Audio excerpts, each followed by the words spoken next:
Bukan masalah doanya apa, tapi sudah layak belum sih doa kita tuh dikabul sama Allah. Karena ada aslinya Allah udah tahu kita mau doa apa. Pertanyaannya satu, udah layak dikabul belum kamu teh?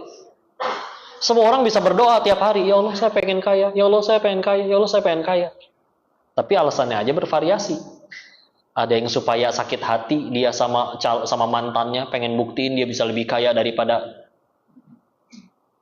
si mantannya. Ada yang pengen kayaknya gara-gara kayak gitu. Ada yang pengen kayaknya gara-gara ya Allah pengen berangkatin orang tua haji.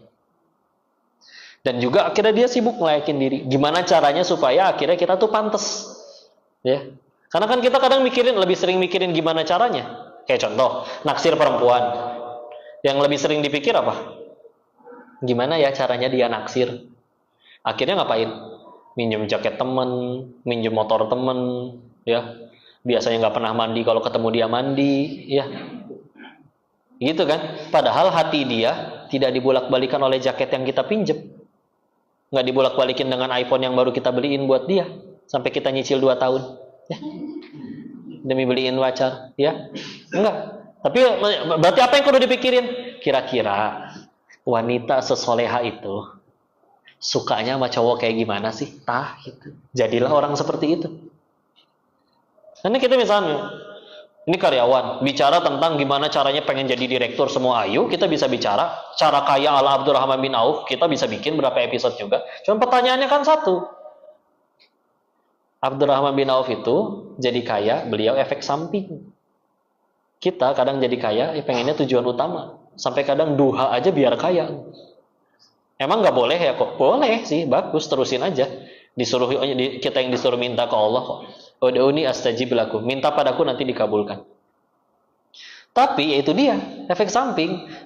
Abdurrahman bin Auf itu waktu pindah dari Mekah ke Madinah, oleh orang kafir Quraisy itu ditanya, kamu kalau mau pindah semua, cuman baju yang nempel di badan aja yang boleh dibawa. Semua hartamu kami sita. Berangkat. Istrinya ditanya, kamu kalau mau ikut suamimu, baju yang nempel di badan aja.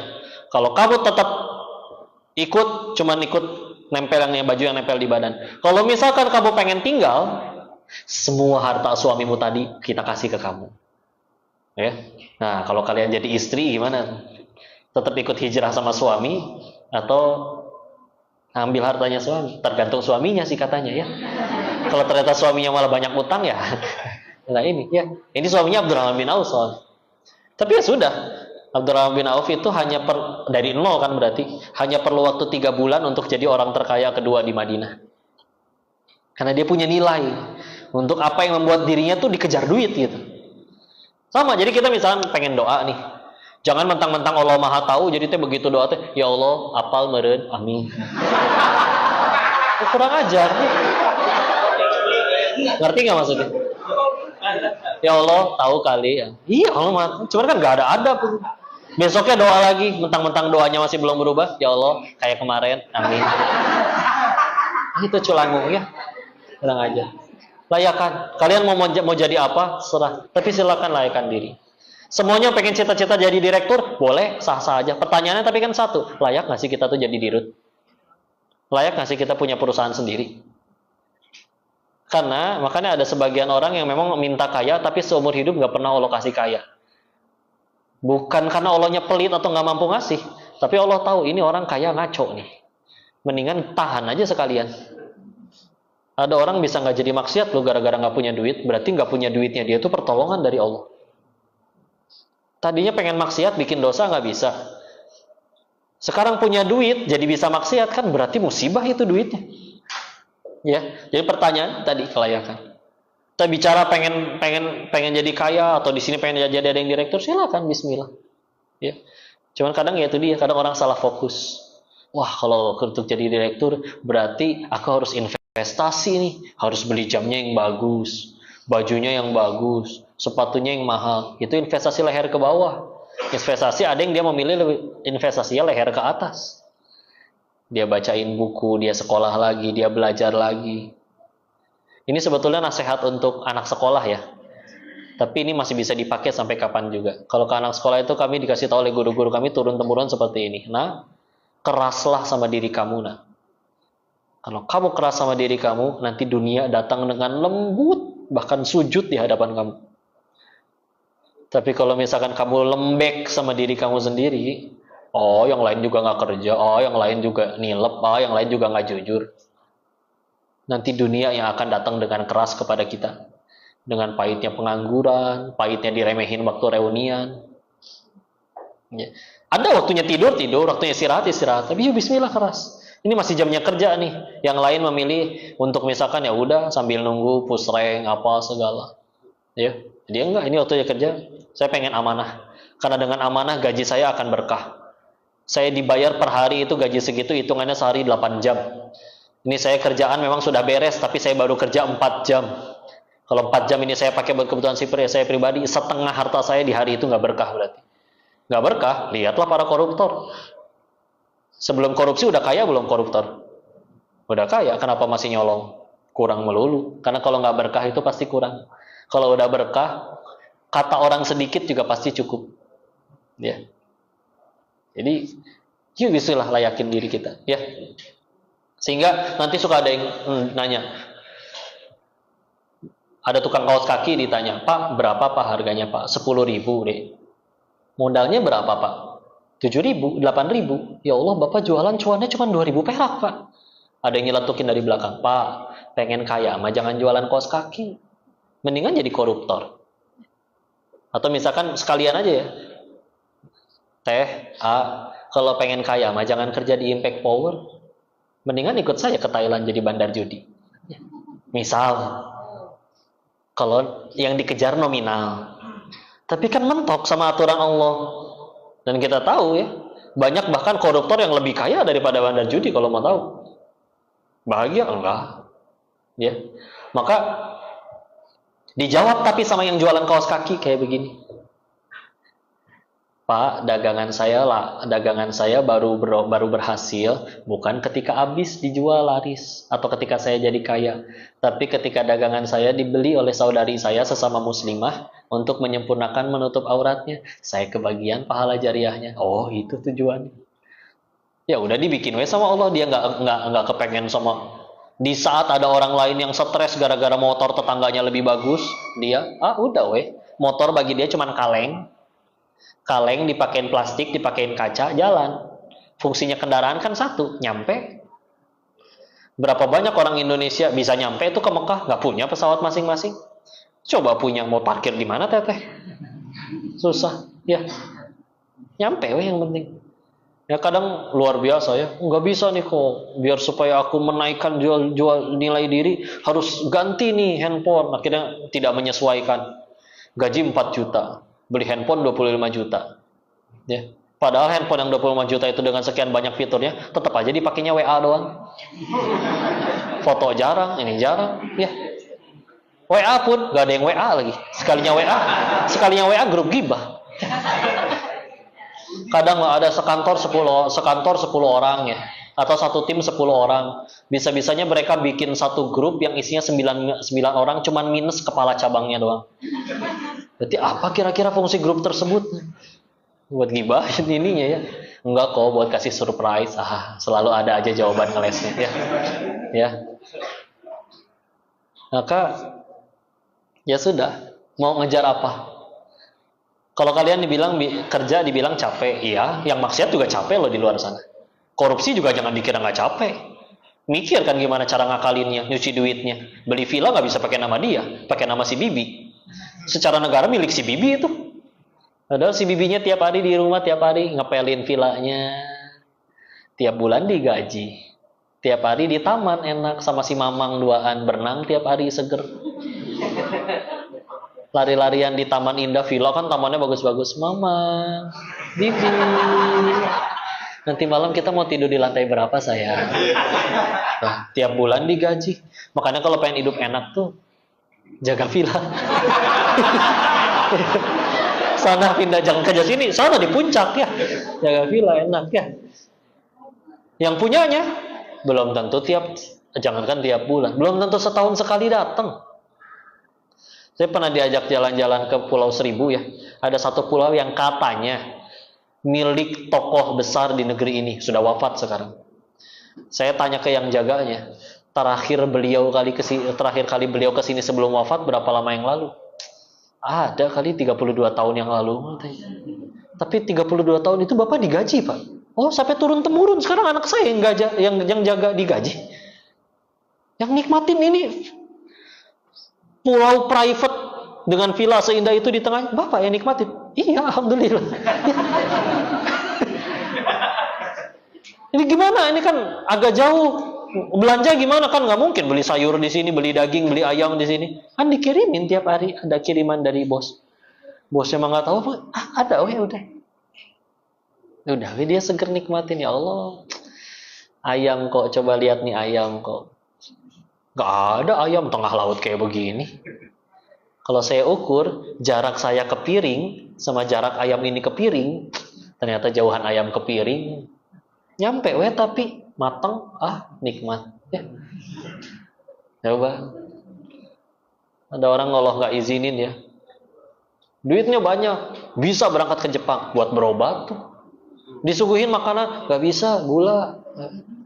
Suguhin, nggak bisa, asin, darah tinggi. Segala nggak boleh ya. Obat tuh yang dimakanin, duit banyak. Karena kadang Allah tuh adil gitu ya. Orang-orang yang kaya tapi duitnya apalagi jelas-jelas haram, itu dia sakit tuh, nggak bisa pakai Paramek bodrek gitu mah nggak bisa. Asli itu. Kudu berobat ke Penang, ya, ke Malaysia, ya. Makasih, tuh datang entah dari mana. Makasih, ditutupin bunga biar yang lain gak minta. Ini tepung mana ya? Tepung ya. Saya kajian di PT Bogasari, pabrik tepung. Saya tanya, klien terbesarnya apa? Pabrik mie instan. Oh ya juga ya, mie instan di Indonesia teh ya. Sama apa lagi ya? Inilah yang orang pada bikin gorengan, bikin apa, bikin kue. Saya tanya, gimana ini? Di mana ini ladang gandumnya? Nyediain tepung buat se-Indonesiaan kayak begini. Apalagi mie instan Indonesia itu ada yang sampai diekspor keluar loh, ya. Ini gimana ini nyediainnya? Di mana ladangnya? Asal saya jarang lihat ladang gandum sepanjang hidup. Oh, ada satu di Kanada, satu di New Zealand. Anjir, berarti kalian tuh tiap kali makan mie instan yang kalian bilang ngirit, eta teh impor dari Kanada. Pasti. Pernah nggak ke Kanada, kamu? Gak pernah. Makannya aja dari Kanada tiap hari, sampai ususnya merengkel.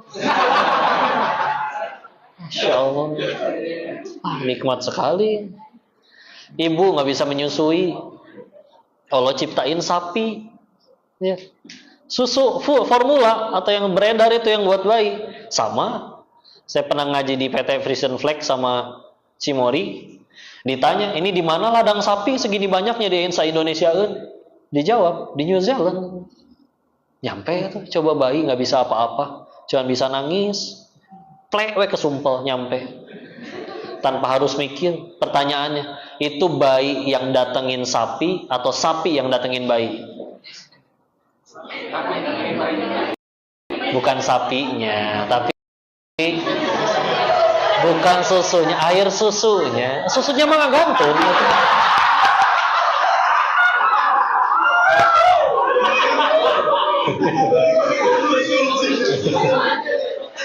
Jangan salah fokus ya. Begitu. Adil Allah. Coba, sapi bisa ngasilin air susu teh dari mana? Rumput dah makanannya. Coba kita makan rumput, pahit. Jadi, insya Allah, Allah mah aturin tuh, ya Allah. Jadi, mudah sekali kata Allah ada rezekinya. Udah mah kita dilarang mati sebelum rezeki yang harus punya kita jadi punya kita. Terus ngapain atau udah mah dijamin, tapi kita tetap nyari yang haram-haram. Begitu didapat belum tentu kemakan. Ya, akan ada punten ya. Kalau ada orang benar-benar pengen kaya, alasannya itu cuma satu. Tahu nggak alasan paling kuat untuk kaya apa? Karena dia belum pernah kaya. Gitu aja. Coba gerak cari orang yang benar-benar terlahir kaya dari lahir sampai detik ini. Tanya gerak cita-citanya. Asli nggak akan ada yang jawab kaya. Paling jawabnya aku cuma pengen tenang. Aku cuma pengen ada seseorang yang memahami. Ya. Gitu, gaya ya. Beneran, makanya ada istilah OKB kan, betul? Apa OKB? Orang kaya blow on. Blow on, jadi dia apa aja dicobain belum pernah. Dulu saya susah, saya cobain restoran se-Jawa Barat, semua saya cobain. Akan ada sampai dia di satu titik di mana bahwa sama weh daging ya gitu. Tempe bacem yang nyaris basi sama daging steak wagyu tenderloin import seporsinya 1.600.000. Bedanya di mana? 5 cm di sini doang. Kalau cadel 3 cm. Ya. Ya. Maaf ya kalau ada yang cadel. Ya. Begitu itu tempe sama daging ketelen, rasanya gimana? Sama aja. Ya. Yang lebih sama, keluarnya sama-sama bau. Ya. Nggak ada ini, Pak ini kenapa daging mahal begini? Oh iya kok, nanti keluarnya wangi. Enggak asli, tetap bau. Tetap bau. Ya. Bukan berarti akhirnya ya udah habis dari sini kita resign semua, jadi hafiz Quran semua. Enggak. Hafalan juga titipan. Mau ngapalin kayak gimana Allah nggak titipin di kepalanya, nggak apal-apal beneran demi Allah. Ya. Sedangkan ada yang sekali dengar langsung apal, Pak. Ya. Tapi makanya silakan. Apapun yang dikerjakan, mau jadi kaya silakan. Tapi ingat kita ditanyanya 2. Dapatnya dari mana? Dipakainya untuk apa? Mau kalian punyanya 1.000 triliun, tapi dapatnya halal, dipakainya kebaikan, aman. Daripada punya sejuta-sejutanya, dapatnya dari pinjol, dipakainya buat judol, hancur. Depan belakang mentok, ya. Silakan. Kita meninggal nggak ditanya saldonya berapa, tapi ditanya tadi, dipakai untuk apa, dapat dari mana, dipakai untuk apa. Kalau saya mah pengen viral dah, makanya tiap hari live mandi lumpur, misalkan, ya. Kasih mawar, tampol sendal.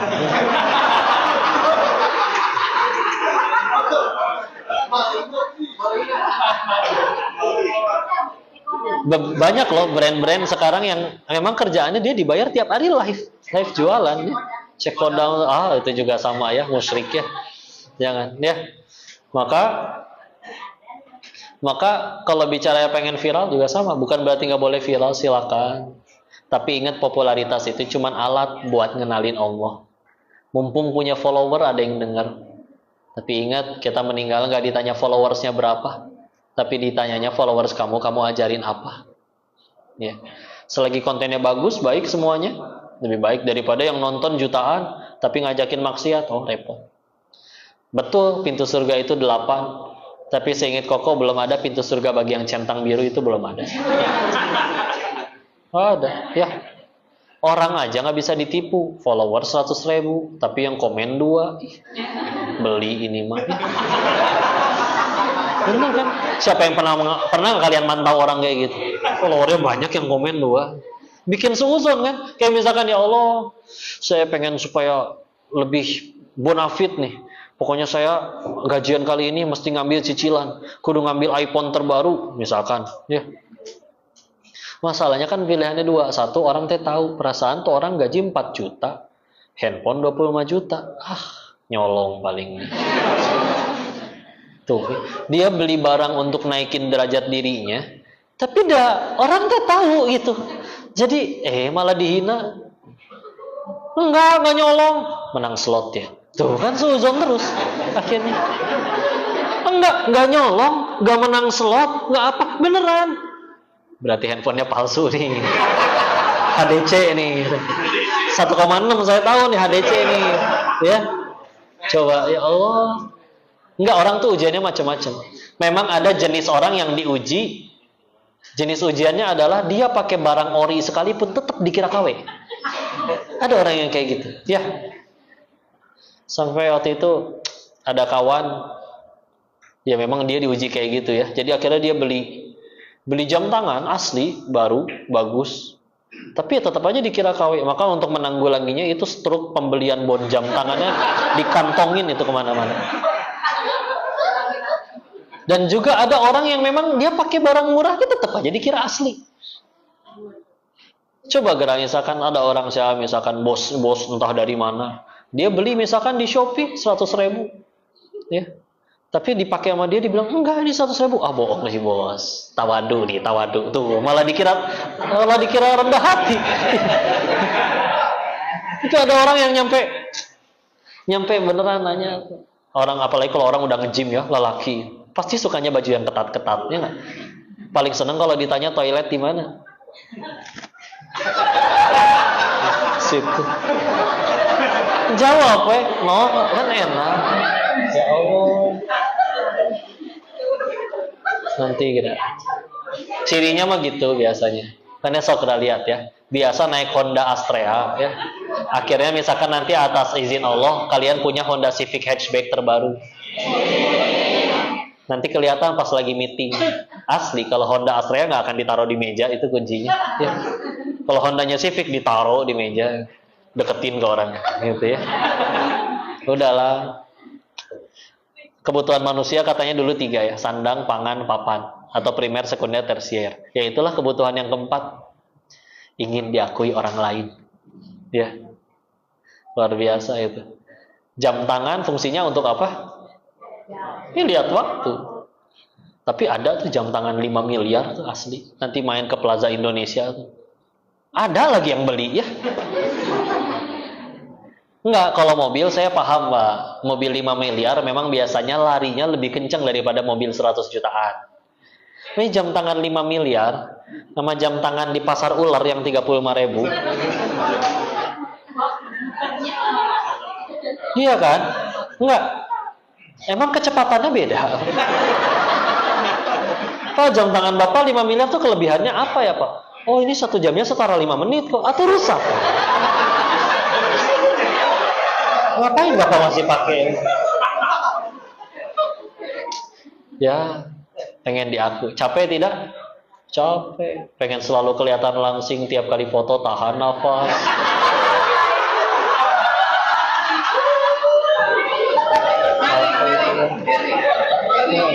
Iri, ya Allah. Berhasil langsing, tapi kenapa wajah saya biru begini? Udah lah. Udah. Pengen jagung jinjit soalnya betis jadi keramnya. Udahlah sampai. Saya mah kadang nih jujur teh ya. Boleh nanya nggak? Boleh. Kenapa cewek teh kalau foto nggak bisa sekali? Kok sekali aja kok sekali? Enggak tuh 3 kali tetap minimal. Belum timernya 10 detik ya. Ini ada gua. Masya Allah. Jujur ya. Saya tanya boleh ya? Kalian foto 10 orang. Yang 9 udah cantik, tapi kalian merem sendiri. Diulang nggak?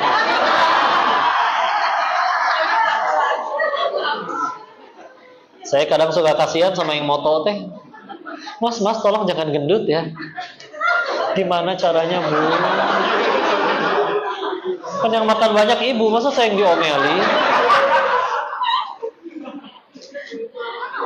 Udah, diulang beneran ngikut. Yang moto sama, 10 orang sama, tempatnya sama, kamera sama. Sekarang yang 9 merem, ibu cantik sendiri. Itu kan yang diupdate. Egois susah. Tapi Allah mah sayang sama perempuan. Makanya harus dikasih peraturan biar terjaga, ya. Dijaga lah perempuan mah. Ada yang kesini naik motor tidak? Banyak. Pertanyaan ya. Berapa kali sen kiri belok kanan? Kalian lebih sering cilaka atau selamat? Selamat tuh. Yang celaka yang belakang. Kagok kelihatan kalian.